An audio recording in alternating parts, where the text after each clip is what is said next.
வணக்கம் நண்பர்களே. இன்னைக்கு நம்ம பார்க்க போற டாபிக் ப்ரீவியஸ் இயர் கொஸ்டினை வச்சு நீதி கட்சியை பத்தி நம்ம பார்க்க போறோம். அதுக்கு முன்னாடி ஜென்ரலா ஒரு கண்டென்ட். கில்லி படத்துல ஒரு டயலாக் வரும். மதியாதர் தலைவாசல் மிதியாதே அப்படின்னு ஔவையார் சொன்னாங்க. ஆனா அதே திருவள்ளுவர் என்ன சொல்றாருன்னா, இன்னா செய்தாரை ஒருத்தல் அவர் நான நன்னயம் செய்து விடல். அப்ப ஔவையார் சொல்ற கருத்துக்கு வள்ளுவர் வேற ஒண்ணு சொல்றாரு. மதியாதார் தலைவாசல் மிதியாதேன்னு அவங்க சொன்னாலும் நமக்கு துன்பம் செஞ்சவங்கள அவங்களே வெக்கப்படுற மாதிரி நம்ம ஒரு நன்மை பண்ணணும் அப்படிங்கிறது வள்ளுவருடைய கருத்து. இப்ப நம்ம எப்படி படிக்கிறது அப்படின்னு கேட்டா வள்ளுவருக்கும் ஔவையாருக்கும் ஒரே கருத்து தான் இருக்கு. வள்ளுவர் சொல்றாரு, தொட்டனை தூரும் மணற்கேணி மாந்தர்த்தம் கற்றனை தூரும் அறிவு. எப்படி கிணறு தோண்ட தோண்ட தண்ணி வருதோ அதே மாதிரிதான் நமக்கும் படிக்க படிக்க கற்க கற்கத்தான் கொஞ்சம் கொஞ்சமா அறிவு வருங்கிறாரு. அப்போ ஒரே நைட்ல ஒரே நாள நம்மளால எதுவுமே பண்ண முடியாது. ஆனா கொஞ்சம் கொஞ்சமா படிச்சோம்னா நம்மளால படிக்க முடியும். ஔவையார் சொல்லும் பொழுது சித்திரமும் கைப்பழக்கம், செந்தமிழும் நாப்பழக்கம், வைத்ததோர் கல்வியும் மனப்பழக்கம் அப்படிங்கிறாங்க. அப்ப நமக்கு என்ன தேவைன்னா பழக்கம் தேவை. நல்லா பழக்கப்படுத்தணும். நம்ம படிக்கிறத ஒரு பேராகிராஃப் படிச்சா இதை எப்படி கேள்வியா கேட்பாங்க அப்படின்னு நம்ம கேள்வி கேள்வியா உள்ள இறக்கணும். அது போக நாம நல்லா பிராக்டிஸ் பண்ணணும். அந்த பழக்கம் தான் நமக்கு தேவை. இப்ப இந்த குரூப் 4ல தமிழ் கஷ்டமா இருந்தது, பெரிய பெரிய கேள்வியா இருக்கு. அப்ப டைம் நிறைய எடுத்துருச்சு. அதுக்கப்புறம் மேக்ஸ் ஒர்க் அவுட் பண்ண போனா மேக்ஸுக்கு டைம் அதிகமாகுது. அதுக்கப்புறம் ஜிஎஸ் வந்தோம்னா கேள்வி படிக்கவே நமக்கு டைம் இல்லை. அப்ப வேலு நாச்சியாருடைய கேள்வியை யாரை கேட்டாலும் சொல்லிடுவாங்க.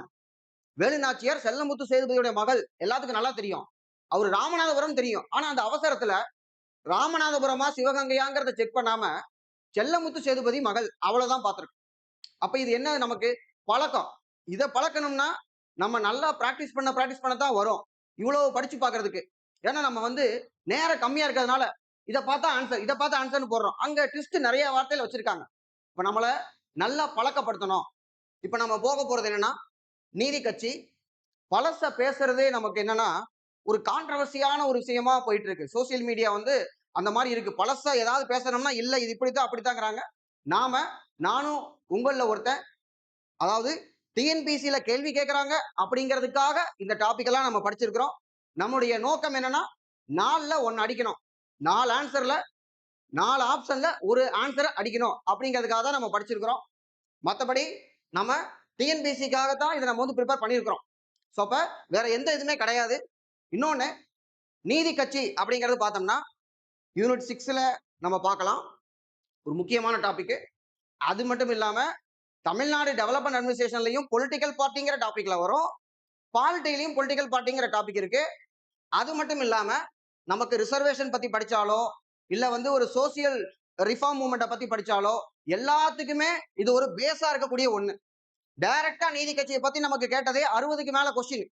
இந்த குரூப் 4லயும் நம்ம கேட்டிருக்காங்க. நடேச முதலியார் மகாத்மா காந்தியினுடன் ஒப்பிட்டு சொன்னவர் கே.எம். பாலசுப்ரமணியன் தென்னிந்திய பிரபலங்கள் அப்படிங்கிற புத்தகம். அப்ப இந்த கேள்விகள் எல்லாமே இந்த நீதி கட்சி அடிப்படையில் எடுக்கப்பட்ட கேள்விகள். இது மட்டும்தான். இதை வச்சுதான் அடுத்து நம்ம பெரியாரை பார்க்க முடியும், அண்ணாவை பார்க்க முடியும், தமிழ்நாட்டுடைய திட்டங்களை பார்க்க முடியும்.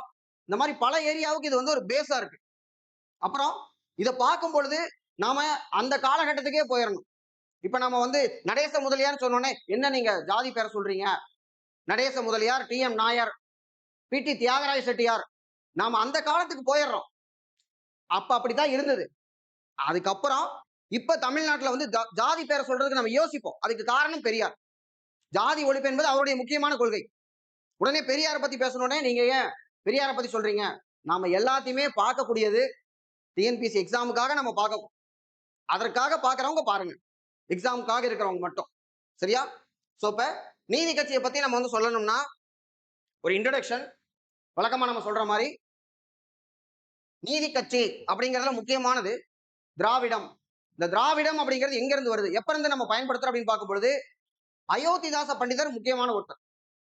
அயோத்திதாச பண்டிதர் என்ன பண்றாருன்னா 1891 அதாவது மக்கள் தொகை கணக்கெடுப்பு அப்படின்னு சொல்லி நம்ம எடுக்கிறோம். 1872 எடுக்கப்படுகிறது. 81ல இருந்து 10 ஆண்டுகளுக்கு ஒரு முறைன்னு வருது. அப்ப 1891 மக்கள் தொகை கணக்கெடுப்பின் பொழுது தாழ்த்தப்பட்டவர்கள், தீண்டத்தகாதவர்கள், பஞ்சமர்கள் அப்படிங்கிறவங்க கிடையாது, சாதி பேதமற்ற திராவிடர்கள் சொல்லணும் அப்படின்னு சொல்றவர் அயோத்திதாச பண்டிதர். திராவிட மகாஜன சபை அயோத்திதாச பண்டிதர் ஆரம்பிக்கிறது. இதுக்கப்புறம் ரெட்டைமலை சீனிவாசன் 1893 ஆதி திராவிட மகாஜன சபை அவருடையது. அப்ப இந்த ஆரியம் திராவிடம் அப்படின்னு ஒரு கான்செப்ட். நமக்கு சிந்து சமவெளி நாகரிகம் பார்த்திருக்கோம். சிந்து சமவெளி நாகரிகம் வந்து ஒரு திராவிட நாகரிகம் என்று சொல்லப்படுகிறது. அப்ப இந்த சிந்து சமவெளியில இருந்தவர்கள், அவங்களுக்கு இரும்பு தெரியாது, குதிரை தெரியாது, இரும்பை கையில வச்சுட்டு குதிரை மேல வந்தவர்கள் ஆரியர்கள், மேய்த்தல் தொழில்.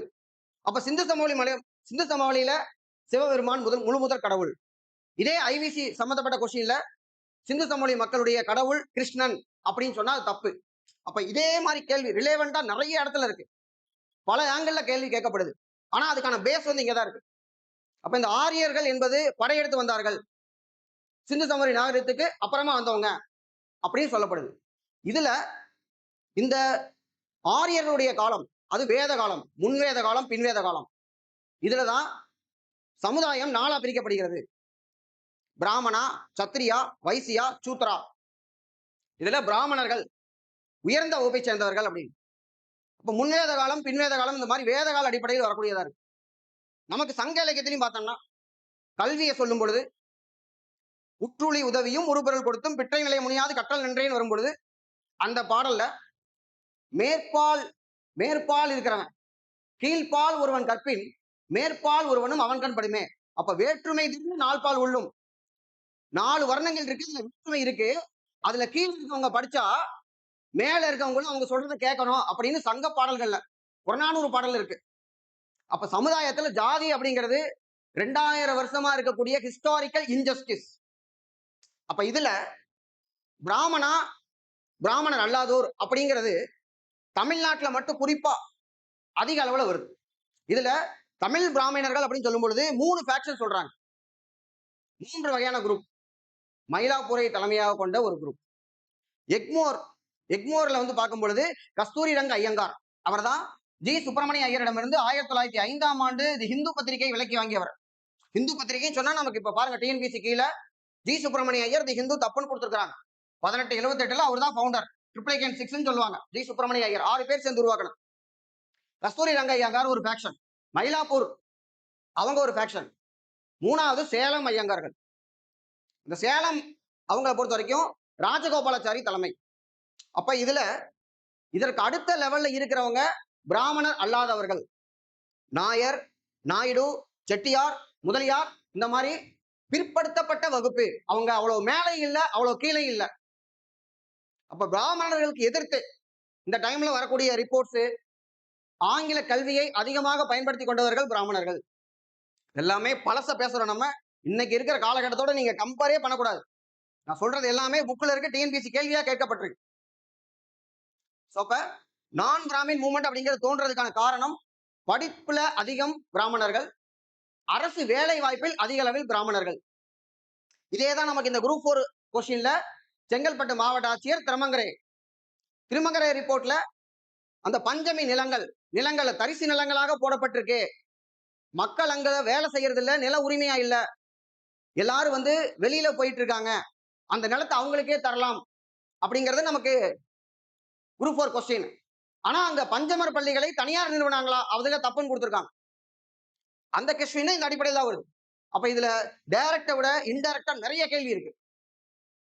அப்ப இதுல அமைப்பு அப்படின்னு பார்க்கும் பொழுது 1909ஆம் ஆண்டு 1909 இந்த 1909ல சென்னை பிராமணர் அல்லாதார் சங்கம் அப்படின்னு ஒண்ணு ஆரம்பிக்கப்படுகிறது. சுப்பிரமணியன் ஒருத்தர், புருஷோத்தமன் நாயுடுன்னு ஒருத்தர், 2 பேர் தான் சென்னை பிராமணர் அல்லாதார் சங்கம், சென்னை மெட்ராஸ் நான் பிராமின் அசோசியேஷன். அப்ப முதல் ஆர்கனைசேஷன் இந்த 1909. இதுக்கப்புறம் 1912 மெட்ராஸ் யுனைடெட் லீக். இந்த மெட்ராஸ் யுனைடெட் லீக் ஆரம்பிக்கிறவர் யார் அப்படின்னு பார்த்தோம்னா நமக்கு நடேச முதலியார் அப்படின்னு கொடுத்திருக்காங்க. ஒரு இடத்துல என்ன சொல்லியிருக்காங்கன்னா, இந்த யுனைடெட் லீக் ஆரம்பிக்கக்கூடியவங்க அன்றைக்கு அரசு வேலையில் இருந்த பிற்படுத்தப்பட்டோர். அதுல குறிப்பிடத்தக்கோர் யாருன்னா சரவணம் பிள்ளை, வீராசாமி நாயுடு, துரைசாமி நாயுடு அப்படின்னு 3 பேர் குறிப்பிடத்தக்கவர்கள். அதனுடைய செயலாளராக செக்ரட்டரியா இருந்தவர் நடேச முதலியார். நடேச முதலியார் அப்படிங்கிறவர் ஒரு டாக்டர். அதே மாதிரி இன்னொரு டாக்டர் யாருன்னு பார்த்தோம்னா ரொம்ப முக்கியமானவர் டி.எம். நாயர். So T M. நாயரை பொறுத்த வரைக்கும் பாலக்காட்டுல பிறந்தவர். பாலக்காட்டு நாயர். இவரு எடின்பர்க் லண்டன்ல போய் டாக்டர் பட்டம் வாங்குறவர். மிகப்பெரிய டாக்டர். அண்ணாதுரை வந்து 1957ல ஒரு சொற்பொழிவுல பேசுறாரு. 1957ல சொற்பொழிவுல பேசுறாரு. அவருக்கு கொடுக்கப்பட்ட தலைப்பு 1967. அதான் தலைப்பு. எந்த தலைப்பை கொடுத்தாலும் அவர் பேசுவார். 67ங்கிற தலைப்பை கொடுத்து அவரை பேச சொல்றாங்க. அப்ப அவர் ஆரம்பிக்கிற இடம் 1917. அந்த 17ல டி.எம். நாயரை பத்தி பேசுறார். அந்த கூட்டத்துல அவர் வந்து நாயரை பற்றி உங்களுக்கெல்லாம் தெரிந்திருக்க வாய்ப்பில்லை, அதிகம் தெரிந்திருக்க வாய்ப்பில்லை அப்படின்னு 57ல சொல்றாரு. ஏனென்றால் 17ல உங்கள பல பேர் தொட்டில குழந்தைகளாக இருந்திருப்பீர்கள், சிலர் பிறந்திருக்க மாட்டீங்க அப்படின்னு அண்ணாதுரை சொல்றார். இப்ப உங்களுக்கு ஏன் தெரியாம போச்சுன்னா தமிழ்நாட்டுல வரலாறு சரியாக எழுதப்படவில்லை அப்படின்னு அவர் உதாரணம் வேற சொல்றாரு. இதே ஜூலியஸ் சீசரோ இல்ல கிளியோபர்ட்டாவோ இருந்தா கால்ல என்ன செருப்பு போட்டிருந்தாங்க, காதுல என்ன தோடு போட்டிருந்தாங்க, அதோட அளவு என்ன, என்ன கலர் என்ன, அந்த அளவுக்கு வெஸ்டர்ன்ல எல்லாத்தையும் எழுதி வச்சிருக்காங்க. தமிழர்களுக்கு திருக்குறளை திருவள்ளுவர் தான் எழுதினாரானே நமக்கு உறுதியா தெரியாது. அவருடைய பெயர் அதானா நமக்கு தெரியாது, நம்ம வச்சிருக்கிறோம். அதே மாதிரிதான் சங்க பாடல்கள்ல பல இதுக்கு நமக்கு பேர் தெரியாது, சரியான வரலாறு எழுதப்படவில்லை. ஆனா இன்னைக்கு தமிழ்நாட்டுடைய வரலாற, தமிழ்நாட்டுடைய கலாச்சாரத்தை, தமிழ்நாடு அரசினுடைய திட்டங்களை அதிகமா தெரிஞ்சுக்கிட்டவங்க நாம மட்டும்தான். டிஎன்பிசி படிக்கக்கூடிய ஆஸ்பிரன்ட். யூனிட் 6 யூனிட் 8ங்கிற பேர்ல இன்ட்ரோடியூஸ் பண்ண பொழுது எந்த இன்ஸ்டியூட் மெட்டீரியல் போட்டாலும் அதுல முதல்ல வாங்கி படிச்சவங்க நம்ம தான். எல்லாத்தையும் நம்ம படிச்சு வச்சிருப்போம். ஆனா அண்ணாவே சொல்றாரு நாயரை பத்தி நமக்கு தெரியாது. நாயரை பத்தி நம்ம கேட்ட கேள்வி என்னன்னா, ஆங்கில பித்தர் என்று அழைக்கப்பட்டவர், ஆங்கிலோ ஃபைல். ஏன்னா நாயர் என்ன சொல்றாரு, இங்க இந்தியாவில் வந்து இருக்கிறத விட லண்டன்ல ஒரு 3 மாசம் வேலை பார்ப்பார்.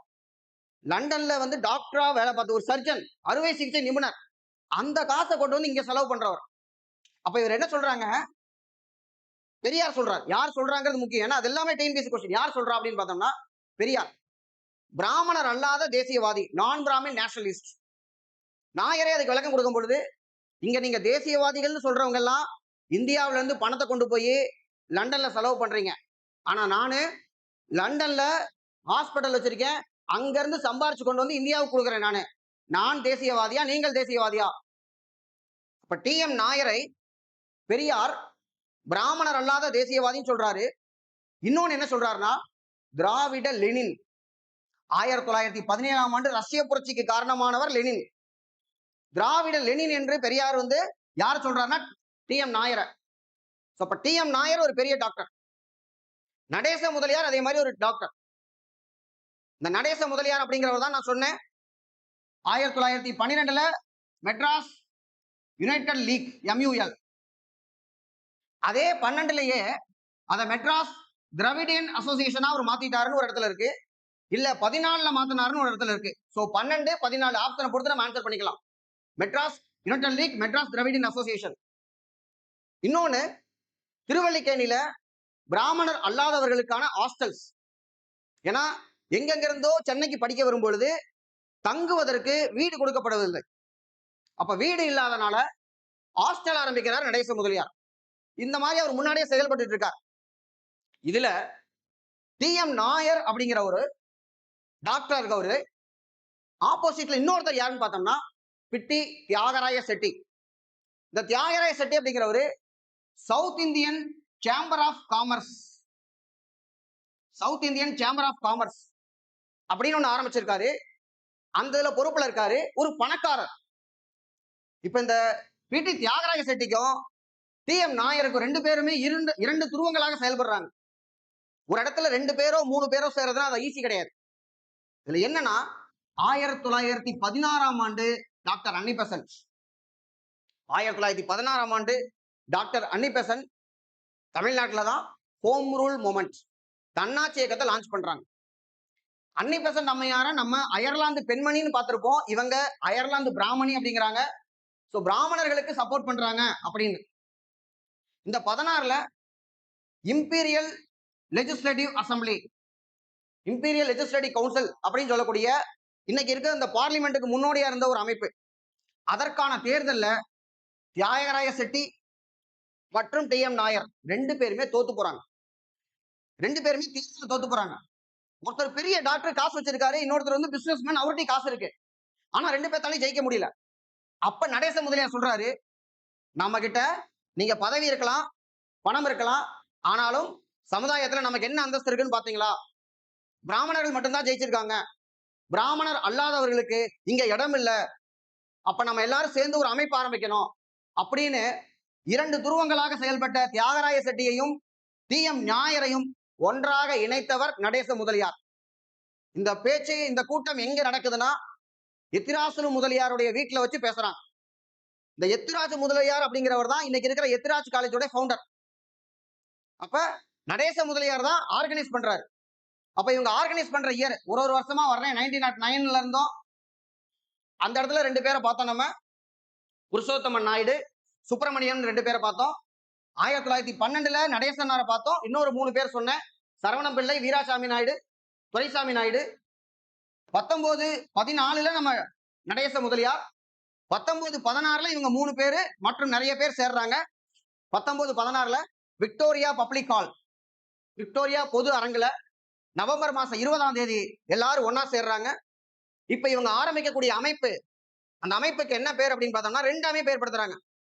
ஒன்னு சவுத் இந்தியன் பீப்புள் அசோசியேஷன், 2வது சவுத் இந்தியன் லிபரல் ஃபெடரேஷன். இந்த சவுத் இந்தியன் பீப்புள் அசோசியேஷன் அப்படிங்கிறது ஒரு ஜாயிண்ட் ஸ்டாக் கம்பெனி. இந்த கம்பெனியோட வேலை என்னன்னா, நியூஸ் பேப்பர் நடத்துறது மட்டும்தான் இந்த கம்பெனியோட வேலை. அப்ப 3 நியூஸ் பேப்பரை நடத்துறாங்க. என்னென்னு பார்த்தோம்னா, ஜஸ்டிஸ் அப்படிங்கிற பத்திரிகை இங்கிலீஷ்ல, திராவிடன் அப்படிங்கிற பத்திரிகை தமிழ்ல, ஆந்திர பிரகாசிகா அப்படிங்கிற பத்திரிகை தெலுங்குல. தமிழ், தெலுங்கு, ஆங்கிலம் 3 பத்திரிகைகளை எஸ்ஐபிஏ நடத்துது. இந்த SILF, south Indian liberal federation அப்படிங்கிறது ஒரு அரசியல் சார்ந்த அமைப்பு. இதுதான் கட்சி எஸ்ஐஎல்எஃப் அப்படிங்கிறது. இந்த கட்சிக்கு 1917 முதல் இந்த ஒரு மேகசின் ஜஸ்டிஸ் அப்படிங்கிற மேகசின்ல இருந்து ஜஸ்டிஸ் பார்ட்டி என்று அழைக்கப்பட்டது. நீதி கட்சி அப்படிங்கிற பேர் இங்கதான் வருது எஸ்ஐஎல்எஃப்க்கு. அப்ப இவங்க 17 ஆரம்பிக்கிறாங்க. நான் பிராமினுக்கு இடஒதுக்கீடு வேணும், ரெப்ரசன்டேஷன் கொடுக்கணும் அப்படிங்கிறாங்க. எதுல? அன்னைக்கு இருக்கக்கூடிய சட்டமன்றம் ஒண்ணு. ஏன்னா அன்னி பெசன்ட் 1916ல தன்னாட்சி இயக்கம் கேட்கறாங்க. அது உலக போர் நடந்துகிட்டு இருக்க டைம். பிரிட்டிஷ் எங்க சுதந்திரமே கொடுத்துருவானோ அப்படின்னு கூட எதிர்பார்க்கறாங்க. அப்ப கொடுத்தா யாருக்கு போகும்? பூராமே பிராமின்ஸ் கிட்ட போயிருமா? அப்ப நான் பிராமினுக்கு ஒண்ணுமே இல்லையா அப்படின்னு எதிர்பார்க்கும் போது 1912லயே ராயல் கமிஷன் அப்பாயிண்ட் பண்ணிருக்காங்க. நமக்கு +1 புக்ல இருக்க பொலிட்டிக்கல் சயின்ஸ்ல அலெக்சாண்டர் கார்டிகோ கமிஷன். 13ல அவங்க வருவாங்க, அவங்கள்ட்ட சப்மிஷன் கொடுப்பாங்க. இந்த மாதிரி ரெப்ரசன்டேஷன் குறைவா இருக்குங்க, நான் பிராமின் யாருமே இல்லைங்க அப்படிம்பாங்க. 1916ஆம் ஆண்டு பிராமணர் அல்லாதார் பிரகடனம், நான் பிராமின் மேனிபெஸ்டோவை வெளியிடுறவர் பி.டி. தியாகராய செட்டி. அப்ப 17ல இவங்களுடைய பெயர் வந்து மாற்றப்பட்டிருக்கு. இதை குறித்து இந்த ரெப்ரசன்டேஷனை வந்து விசாரிக்கணும்னு ஒரு சூழ்நிலை வருது. அன்னி பெசன்டுடைய 1916 தன்னாட்சி இயக்கம் அது கிட்டத்தட்ட வெற்றி பெறும் பொழுது 1917ல மாண்டேகு ஒரு அறிக்கை விடுறார். ஆகஸ்ட் அறிக்கை, அது ஆகஸ்ட் மாசம் வெளியிடப்பட்ட அறிக்கை. இந்தியாவில் படிப்படியாக பொறுப்பு வாய்ந்த அரசு அமைக்கப்படும். Gradual introduction of responsible government. அப்ப பொறுப்பு வாய்ந்த அரசு அமைக்கப்பட்டால் யாரிடம் அந்த பொறுப்பு போகும் அப்படின்னு இவங்க எல்லாம் ஒன்னா சேர்ந்து ஒரு ரிப்போர்ட் ரெடி பண்றாங்க. பிரிட்டிஷ்ல இதுக்கு ஒரு கமிட்டியும் போடுறாங்க. அதுல போட்ட முக்கியமான முதல் கமிட்டி சவுத் பரோ கமிட்டி. இந்த சவுத் பரோ கமிட்டி, சவுத் பரோ அப்படின்னு வரும். இந்த சவுத் பரோ கமிட்டியில இவங்க சப்மிஷன் கொடுக்குறாங்க. அடுத்து 1920 இந்த சவுத் பரோ கமிட்டி 1918. 1920ல மெஸ்டன் அவார்டு அப்படின்னு வருது. சீட்டு கொடுத்தா எப்படி ஷேர் பண்றது, பிராமணர்கள் எவ்வளவு பேர் இருக்கணும், பிராமணர் அல்லாதவங்க எவ்வளவு பேர் இருக்கணும், தாழ்த்தப்பட்டவர்கள் எவ்வளவு பேர் இருக்கணும், பிற்படுத்தப்பட்டவர் எவ்வளவு பேர் இருக்கணும், முகமதியர் எவ்வளவு பேர் இருக்கணும், ஆங்கிலோ இந்தியர் எவ்வளவு பேர் இருக்கணும் அப்படின்னு பிரிக்கிறாங்க. அப்படி வச்சு அந்த இடத்த போடுறதுதான் 127 சீட்டு. அதுல 98 சீட்டுக்கு எலெக்ஷன் நடக்கும். 98 பேர் தேர்ந்தெடுக்கப்படுவார்கள். இதைத்தான் நமக்கு கேள்வியா கேட்கும்போது 98க்கு 63 பேர் நீதி கட்சியிலிருந்து முதல்ல தேர்ந்தெடுக்கப்பட்டார்கள். இந்த தேர்தல் நடக்கும் சொன்னது 1919 மாண்டேகோ செம்ஸ்போர்டு சீர்திருத்த சட்டம். மாண்டேகோ அறிக்கைன்னு சொன்னா 1917, மாண்டேகோ செம்ஸ்போர்டு சீர்திருத்த சட்டம் சொன்னா 1919. இதுல என்ன சொன்னாங்க? 2 19 இருக்கு. மாகாணத்தில் இரட்டை ஆட்சி. இந்த மாகாணத்தில் இரட்டை ஆட்சியில ஆட்சியை இரண்டாக பிரித்து ஒரு பங்கு பிரிட்டிஷ் வச்சுக்குவான், அது வந்து ரிசர்வ்டு. இன்னொரு பங்கு டிரான்ஸ்ஃபர்டு, அதை நம்மள்ட்ட கொடுத்துருவான். அப்ப நம்ம தேர்தல் நின்று ஜெயிச்சு அமைச்சரவை அமைச்சு முதலமைச்சர் இருந்துக்கலாம். கொஞ்சம் சப்ஜெக்ட் மட்டும் நம்மள்ட்ட இருக்கும். அதிகாரம் ஃபுல்லா அவன்கிட்ட, பொறுப்பு ஃபுல்லா நம்மள்ட்ட. அப்படி பிரிக்கிறான். ஆனா மகாத்மா காந்தி 1920 ஒத்துழையாமை இயக்கம் நடத்தினதுனால காங்கிரஸ் இதை ஏத்துக்கல. நீதி கட்சியை பொறுத்த வரைக்கும் இது ஒரு வாய்ப்பா பாக்குறாங்க. 1916 ஆரம்பிக்கப்பட்டது அந்த மாநாட்டுல SILF ஆரம்பிக்கிறாங்க. 17 முதல் மாநாடு கோயமுத்தூர் ஒப்பனக்கார வீதியில பனகலரசர் ராமராய நிங்கர் அவருடைய பேரு. பனகலரசர் தலைமையில அங்க நடக்குது.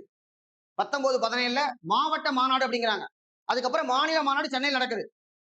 அப்ப ஆரம்பிச்ச 4 வருஷத்துல இந்த கட்சி எப்படி ஆட்சிக்கு வந்தாங்க? அன்னைக்கு இருந்த சூழ்நிலை, காங்கிரஸ் வந்து தேர்தலை புறக்கணித்தது முக்கியமான காரணம். இன்னொன்னு, நான் பிராமின்ஸ் நிறைய பேர் இருந்தாங்க. அவங்களெல்லாம் ஒரே வருஷத்துல 7 மாநாடுக்கு பக்கம் போட்டு எல்லாத்தையும் ரீச் பண்ணாங்க. அப்ப 1920 19 மாண்டேக செல்ஸ்போர்ஸ் அடிப்படையில தேர்தல் நடந்த பொழுது நீதி கட்சி வெற்றி பெற்று சுப்பராயலு ரெட்டி, தியாகராய செட்டி வந்து நான் பதவி ஏற்கல அப்படின்ட்டாரு. இந்த பக்கம் 19 நமக்கு டாக்டர் நாயர் இறந்துருவார். TM நாயர் இறந்துருவார் 19 நடேச முதலியார் 37 வரைக்கும் இருப்பார். 37 தேர்தல் நிக்கலான்னு இருந்தார், செத்து போயிட்டார். தியாகராய செட்டி 1925 வரைக்கும் இருந்தார். இந்த பவுண்டர்ஸ் வந்து கொஞ்சம் வருஷம் தான் இருக்கிறாங்க, அதிகமா கான்ட்ரிபியூட் பண்ணல. கட்சியை ஆரம்பிச்சு ஆட்சியை பிடிச்சி கையில கொடுத்த உடனே சுப்பராயலு ரெட்டி ஒரு வருஷம் கூட முழுசா இல்ல. பனகல் அரசர் ஒரு ஜமீன்தார் அவர்கிட்ட போயிருச்சு. அப்ப நீதி கட்சி, அண்ணாவே பேசியிருப்பார், நீதி கட்சி எங்கே சரிக்குது? ஜமீன்தார்களை மட்டும் பார்த்தாங்க, படித்தவர்களுக்கு வேலை இல்லைன்னு பார்த்தாங்க, வேலையில இருக்கவங்களுக்கு ப்ரொமோஷன் இல்ல, டெப்டி கலெக்டருக்கு கலெக்டர் ப்ரொமோஷன் இல்லைன்னு பார்த்தாங்க. கைவண்டி இழுக்கும் கந்தன், கடை வைத்திருக்கும் வரதன், இவர்களை எல்லாம் பார்க்க தவிது நீதி கட்சி அப்படின்னு அண்ணாவுடைய சொற்பொழிவுல இருக்கு. அப்ப இந்த கட்சி 1920 ஆட்சிக்கு வந்து 1937 வரைக்கும் இருக்காங்க. இடையில ஒரு 4 வருஷம் சுயேட்சை 26 to 30. அப்ப நீதி கட்சி எத்தனை ஆண்டுகள் ஆட்சியில் இருந்தது அப்படின்னு பார்த்தோம்னா நமக்கு 13 ஆண்டுகள் தான் வரும். 17 4 போயிடுச்சு. இந்த தோத்து போற வீழ்ச்சி அடையக்கூடிய கட்சியை பாகுபலியில செலவு விழுகும் போது ஒத்த ஆளா தூக்கி நிறுத்துற மாதிரி எடுத்து நிறுத்தினவர் தான் தந்தை பெரியார். அவர் கூட திரும்ப கைத்த பிடிச்சி எழுதவர் தான் அண்ணாதுரை. அதுல இருந்து வந்ததுதான் திராவிடர் கழகம். நீதி கட்சியினுடைய பெயர் 1944 திராவிடர் கழகம் என்று மாற்றப்பட்டது. அந்த நீதி கட்சியினுடைய பெயர் திராவிடர் கழகம் என்று மாற்றப்பட்டு அதுல இருந்து 49 கொட்டும் மலையில் ராபின்சன் பூங்காவில் ஆரம்பிக்கப்பட்டதுதான் திராவிட முன்னேற்ற கழகம் 1949. இந்த பேக்ரவுண்டோட கொஸ்டின் பார்ப்போம். ஏதாவது 1-2 பாயிண்ட் மிஸ் ஆயிருந்ததுன்னா அதை இடையில கொஸ்டினோட சேர்த்து பார்த்துருவோம். Dravidian association. இப்ப திராவிடியன் அசோசியேஷன் அப்படிங்கிறது 14 ஒரு சோர்ஸ் இருக்கு, பட் 12 தான் ஆன்சர் கொடுத்திருக்காங்க.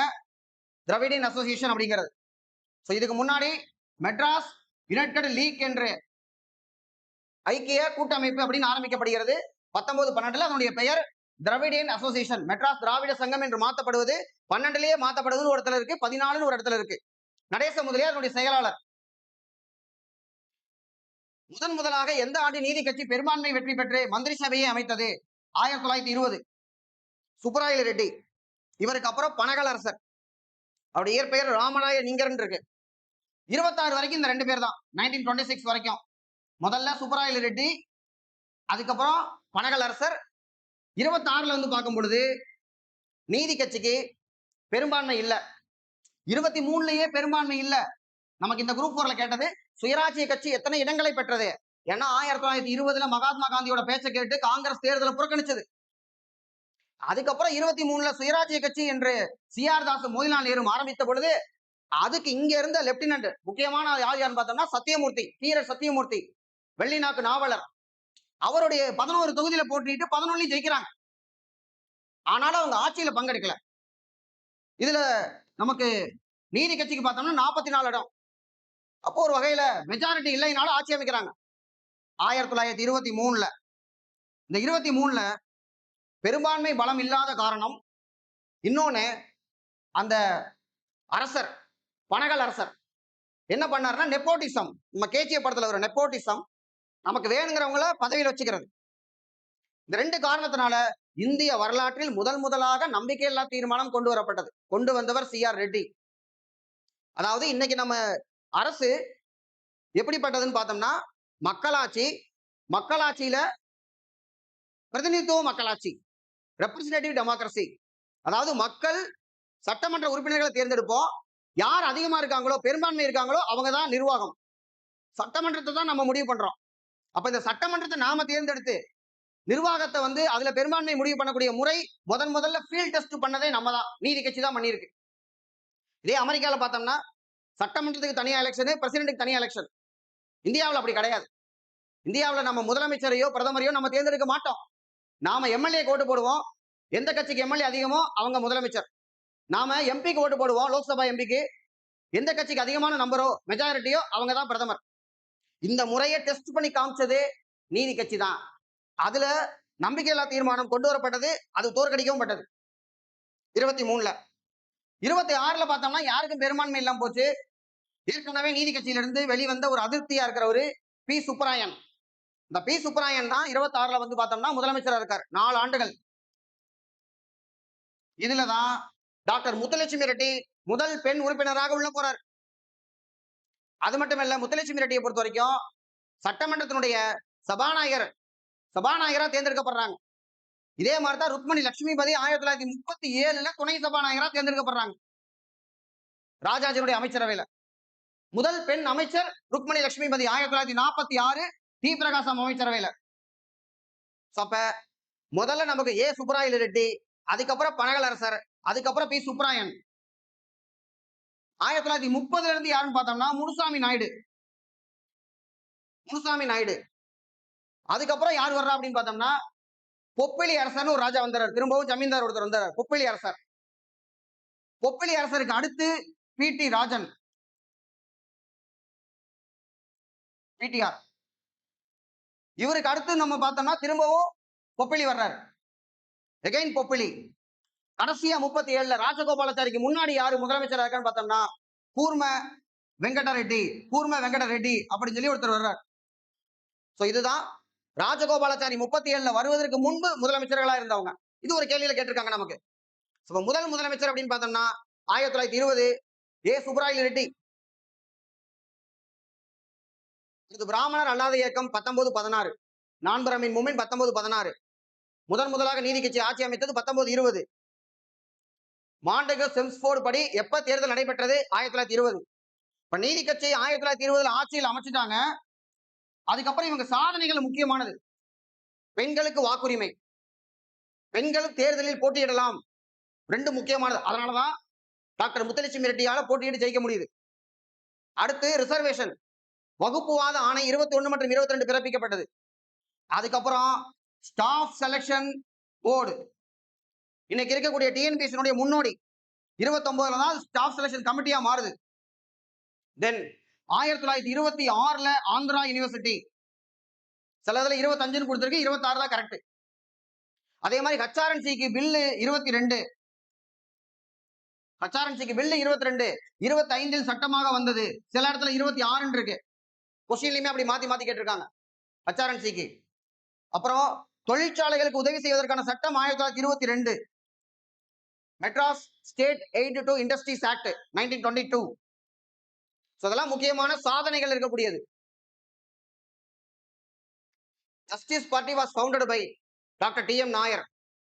நாயரை பொறுத்த வரைக்கும் பிராமணர் அல்லாத தேசியவாதி அப்படின்னு பெரியார் சொல்லியிருக்காரு.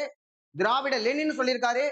ஆங்கில பித்தர், ஆங்கிலேயர்கள் மாதிரியே பேசினதுனால, அவங்க மாதிரியே நடந்துகிட்டதுனால ஆங்கில பித்தர், ஆங்கிலோ ஃபைல் அப்படின்னும் டி.எம். நாயரை குறை சொல்றவங்க இருந்திருக்காங்க. வெள்ளுடை வேந்தர் என்று அழைக்கப்பட்டவர் யாருன்னு பார்த்தோம்னா பி.டி. தியாகராய செட்டி. அவருக்கு மனிபெஸ்டோ கொடுத்தவர், பிரகடனம் கொடுத்தவர் தியாகராய செட்டி. தன்னாட்சி இயக்கத்தை நீதி கட்சி எதிர்த்தது ஏனெனில் அது ஒரு பிராமணர் இயக்கமாக இருந்தது. பிராமின் டாமினேஷன் அதுக்கு ஒரு முக்கியமான காரணம். 1916 இதெல்லாம் புக்ல இருக்கு, நானா சொல்லல. 1944 நடைபெற்ற எந்த மாநாட்டுல நீதி கட்சி வீழ்ச்சியை சந்திக்கும் பொழுது 1937ல நீதி கட்சி வீழ்ச்சியை சந்திக்குது. 34ல சி.என். அண்ணாதுரை அதுல சேர்ந்துட்டாரு.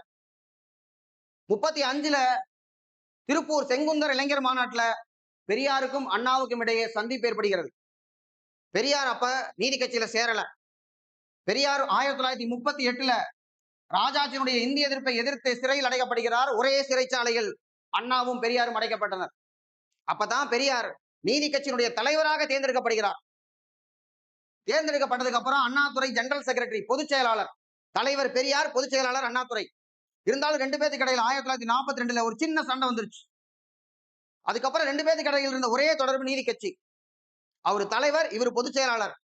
44ல சேலம் மாநாட்டுல நீதி கட்சியினுடைய பெயரை திராவிடர் கழகம் என்று மாற்ற வேண்டும் அப்படின்னு தீர்மானம் கொண்டு வந்தது அண்ணாதுரை.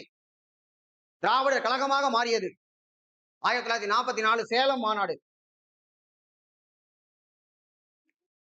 அடுத்து சுயராஜ்யா, ஜஸ்டிஸ், திராவிடன், நவசக்தி. இந்த பத்திரிகைகள் அடிக்கடி நம்ம கேட்கக்கூடியதான். இதுல திராவிடன் அப்படிங்கிற பத்திரிகை பக்தவச்சலம் கொண்டு வந்திருக்காரு. Navasakthi Thiru Vi Ka, justice T M. Nair, Swarajya T. பிரகாசம்.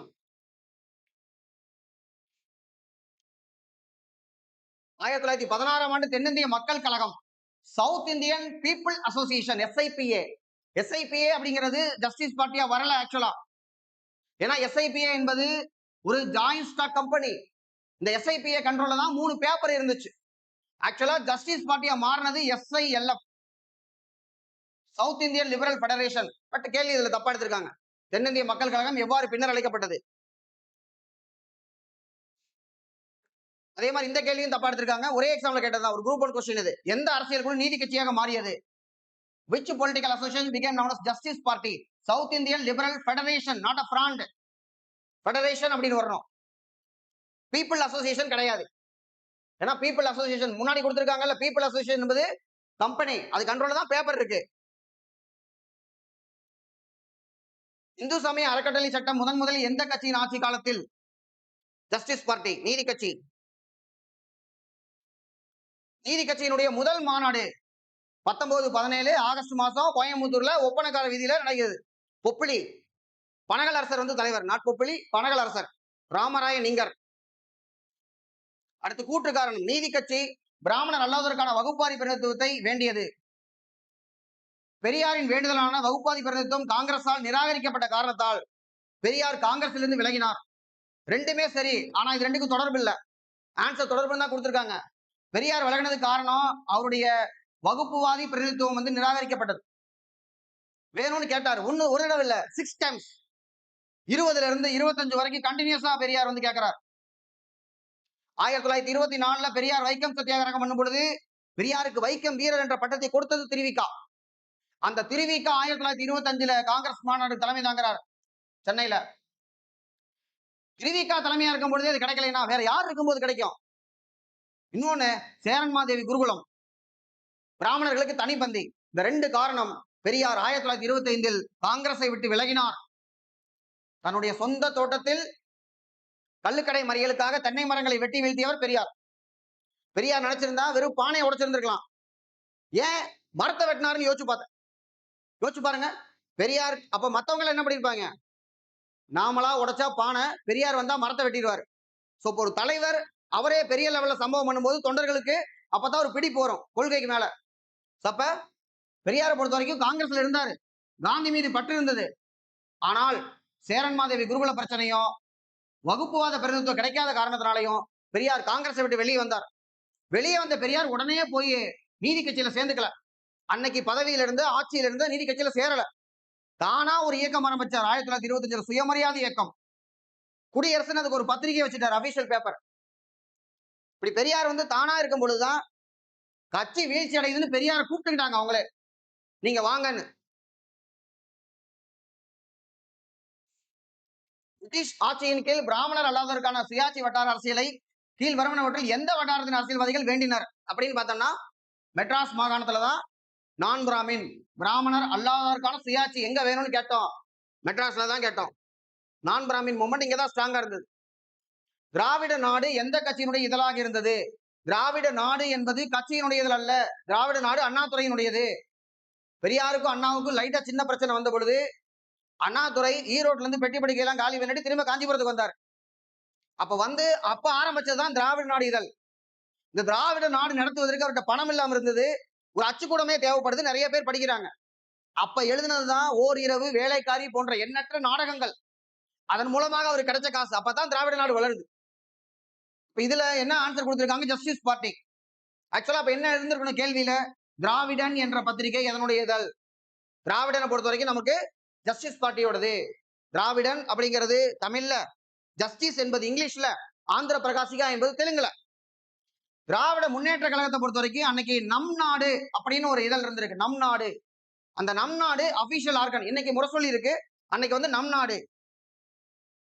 மறுமலர்ச்சி திராவிட முன்னேற்ற கழகம் வராது. இதுக்கு சம்பந்தமே இல்லை. தென்னிந்திய நல உரிமை சங்கம் பிற்காலத்தில் எந்த பெயரில்? Justice party. South Indian liberal federation. ஏற்கனவே கேட்டது ரிப்பீட்டடு. கீழ்கண்டவற்றில் ஒன்று மற்றும் நீதி கட்சியின் சாதனை அல்ல. மற்றது எல்லாமே இப்ப சாதனை. எது இல்லைன்னு மட்டும் கண்டுபிடிக்கணும். 21, 22ல வகுப்பாத அரசாணைகள் நிறைவேறியது சாதனை தான். பணியாளர் தேர்வாணையம் 24, அதுக்கப்புறம் 29ல ஸ்டாஃப் செலக்ஷன் போர்டு, தென் கமிஷன் சாதனை. பெண்களுக்கு வாக்குரிமை வழங்கப்பட்டது சாதனை. முதல்ல உலகத்துல பெண்களுக்கு வாக்குரிமை நியூசிலாந்து 1893. நிறைய இயர் இருக்கு அதுல. ஒத்துழையாமை இயக்கம் இவங்களுடைய சாதனை கிடையாது. இது காங்கிரசினுடையது. மகாத்மா காந்தியினுடைய ஒத்துழையாமை இயக்கம். ஸ்வராஜ் வித்தின் இயர், ஒரு வருஷத்துல உங்களுக்கு சுயராஜ்யம் வாங்கி தரேன்னு காந்தி சொன்னார். அடுத்து ஜஸ்டிஸ் கட்சியினுடைய முந்தைய பெயர் தென்னிந்திய விடுதலை கூட்டமைப்பு, சவுத் இந்தியன் லிபரல் ஃபெடரேஷன். ஏற்கனவே கேட்கப்பட்டது.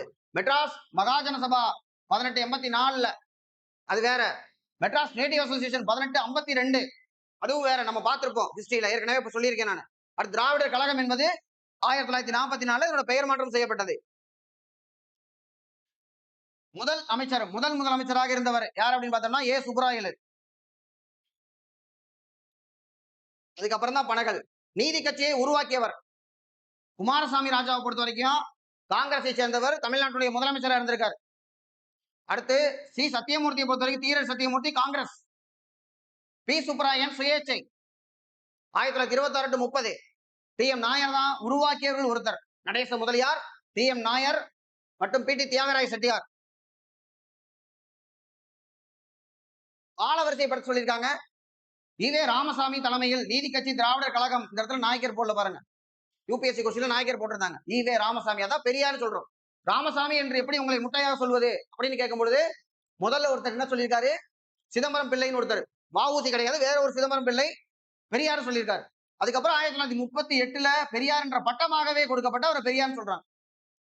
திராவிடர் கழகம் 1944 சிறையில் இருந்து கொண்டு நீதி கட்சியினுடைய தலைவராக தேர்ந்தெடுக்கப்பட்டார். 38ல இந்த சம்பவம் நடக்குது. நீதி கட்சியினுடைய தலைவர் 38லயே வெளியில வர்றாரு. வெளியில வந்த உடனேயும் 39லயும் தான் ஈவே ராமசாமி திராவிட நாடு மாநாடு நடத்தி சுதந்திரம் மற்றும் தனி திராவிட நாடு கோரிக்கை முன்வைத்தார். எப்ப? 1940ல முகமது அலி ஜின்னா பாகிஸ்தான் கேட்கறதுக்கு முன்னாடியே வச்சிட்டாங்க. வரலாறுல யாரையும் குறை சொல்றதுக்கு காரணமே இல்லை. முகமது அலி ஜின்னாவையும் பொறுத்த வரைக்கும் சரோஜினி நாயுடு சொல்லியிருக்காங்க, இந்து முஸ்லீம் ஒற்றுமையினுடைய தூதராக செயல்பட்ட ambassador of Hindu Muslim unity. Muslim League 1906ல ஆரம்பிச்ச போது அதை எதிர்த்திருக்காரு அவர். 1916 லக்னோ ஒப்பந்தத்துல காங்கிரஸும் முஸ்லீம் லீக்கும் ஒன்னா செயல்படுறதுக்கு முக்கிய காரணம் ஜின்னா. அந்த ஜின்னாவே தனியா பாகிஸ்தான் வேணும்னு கேட்டாருன்னா அதற்கான காரணங்களை பார்க்கணும். ஏன்னா அதுல இருந்து நமக்கு நிறைய கேள்வி வந்திருக்கு. அதுக்காக சொல்றேன். மெட்ராஸ் சட்டசபை தேர்தலை காங்கிரஸ் வென்றது 1937. அப்ப இதை வச்சு நம்ம ஆர்கனைஸ் பண்ணிடலாம். திராவிடர் கழகம் அப்படிங்கறதான் கடைசியா இருக்கக்கூடியது. அப்ப அது ஒண்ணு அப்படின்னு வரும்னா ஆன்சரை போட்டுடலாம். நம்ம முதலில் நீதி கட்சி டேஷ் என்ற பெயரில் அழைக்கப்பட்டது. சவுத் இந்தியன் லிபரல் அசோசியேஷனா இல்ல ஃபெடரேஷன் அப்படிங்கிறது. பட் அதுதான் இருக்கு most relevant answer. Exact answer இல்லைன்னா மோஸ்ட் ரிலவெண்டா இருக்கா தான் போடணும். நான் எழுதின ஒரு எக்ஸாம்ல சுயமரியாதை இயக்கம் 1926 இருந்தது. வேற வழி இல்ல, அதான் இருக்கு.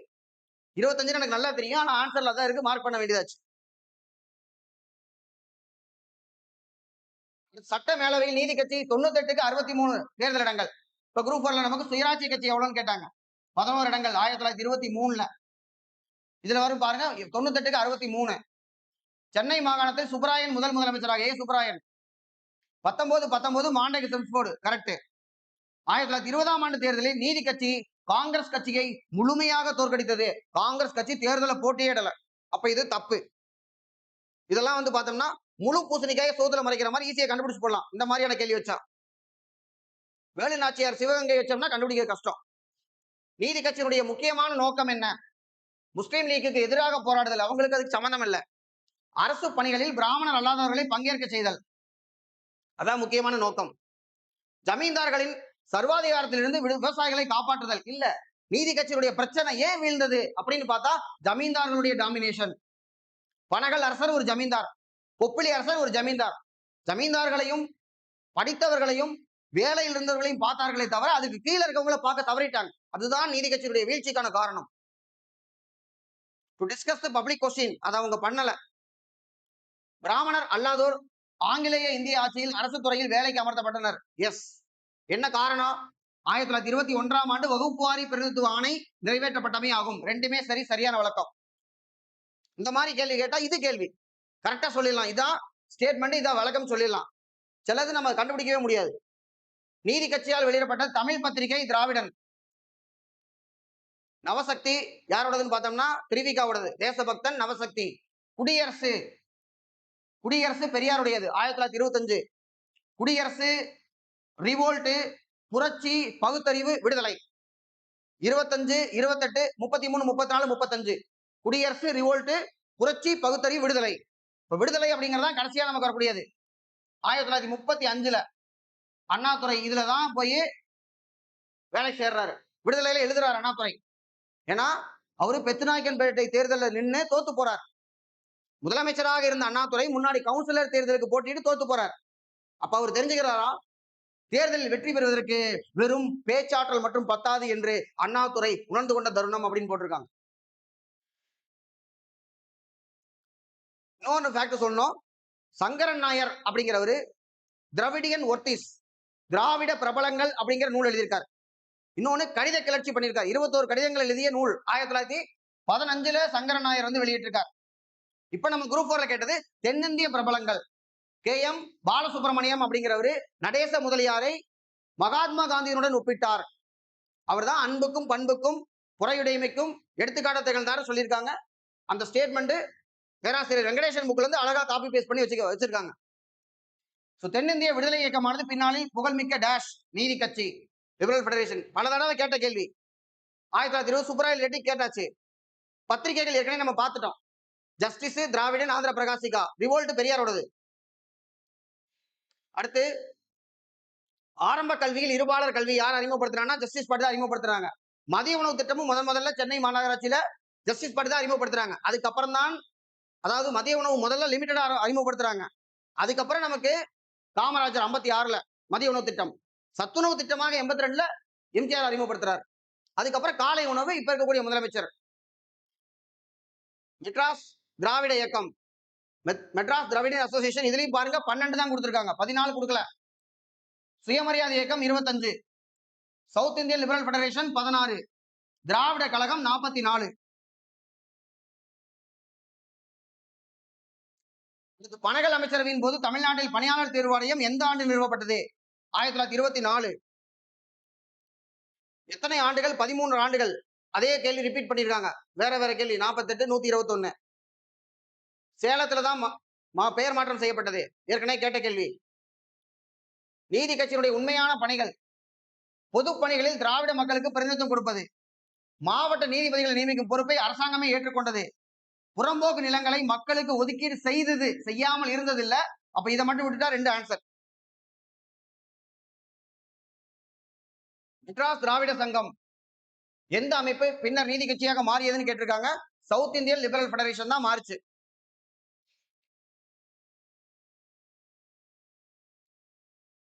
பிராமணர் அல்லாதவர் நலன்களை காக்க ஆகஸ்ட் 17 தென்னிந்திய தாராளவாத கூட்டமைப்பு என்ற கட்சியை ஏற்பாடு செய்தார். PT தியாகராய செட்டி முக்கியமான கான்ட்ரிபியூஷன் இருக்கவரு. பனகல் அரசர் தலைமையில தான் இந்த மாநாடு ஒப்பனக்கார விதியில வந்து நடக்குது ஆகஸ்ட் மாசம் 17. ஆனா யாருன்னு கொடுக்கல, கொஸ்டின் வந்து ஆர்டர் தப்பா இருக்கு. தென்னிந்திய தாராளவாத கூட்டமைப்பு நீதி கட்சி என்று அறியப்படுகிறது. எஸ். அடுத்து நீதி கட்சி திராவிட இயக்கத்துக்கு ஒரு முன்னோடியாக கருதப்படுகிறது. நீதி கட்சிக்கு முன்னாடியே இருக்கு, அது 1909 ஆரம்பிக்கப்பட்டது. மெட்ராஸ் நான் பிராமின் அசோசியேஷன், சென்னை பிராமணர் அல்லாத சங்கம்ங்கிறது 1909 ஆரம்பிக்கப்பட்டது. சுப்பிரமணியம் மற்றும் புருஷோத்தமன் நாயுடு 2 பேர் ஆரம்பிக்கிறது. அப்ப இது தவறான ஒண்ணு, 3வது மட்டும். தென்னிந்திய நல உரிமை சங்கம் லிபரல் ஃபெடரேஷன் 1916. தென்னிந்திய விடுதலை இயக்கம் உருவாக்கப்பட்டது. To political interest of the non Brahmin. South Indian liberal federation எதுக்காக? பிராமணர் அல்லாதவர்களின் அரசியல் நலனை ஊக்குவிப்பதற்காக. சரியான ஒண்ணு. அரசியல் நலன்.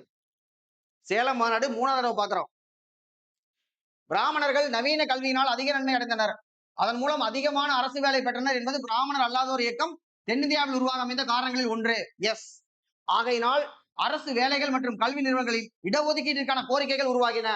எஸ், ரெண்டுமே சரி. பிற்படுத்தப்பட்டோருக்கு இடஒதுக்கீடு கொடுத்திருக்காங்க. கான்ஸ்டியூஷன் நடைமுறைக்கு வரும்பொழுது 1950 ஜனவரி 26 பேக்வர்டு கிளாஸ் ரிசர்வேஷன் செல்லாதுங்கிறாங்க. செண்பகம் துரைராஜன் அப்படிங்கிறவங்க வழக்கு போடுறாங்க. செண்பகம் துரைராஜன் ஒரு அம்மா MBBS படிக்கணும்னு ஆசைப்படுறாங்க. ஆனா அவங்களுக்கு கிடைக்கல. கிடைக்காம போறதுக்கு என்ன காரணம்னா இங்க பிசி ரிசர்வேஷன் இருக்குங்கிறாங்க. சுப்ரீம் கோர்ட் வந்து அப்ப பிசி ரிசர்வேஷன் செல்லாதுன்னு சொல்லும் பொழுது இங்க ஒரு பெரிய பிரச்சனையாகுது. பெரியார் தலைமையில பெரிய போராட்டம் நடக்குது. அப்பதான் முதல் அமெண்ட்மெண்ட், ஃபர்ஸ்ட் அமெண்ட்மெண்ட் கொண்டு வர்றாங்க. எந்த அரசியல் நிர்ணய சபை அரசியலமைப்பை இயற்றியதோ அதே அரசியல் நிர்ணய சபை கொண்டு வந்தது 1951 ஒரே ஒரு சட்ட திருத்தம். அதுல பேக்வர்டு கிளாஸ், சமூக மற்றும் கல்வியில் பின்தங்கியவர்கள், சோசியலி எஜுகேஷனலி பேக்வர்டு, அவங்க கொடுக்கலாம்னு சொல்றாங்க.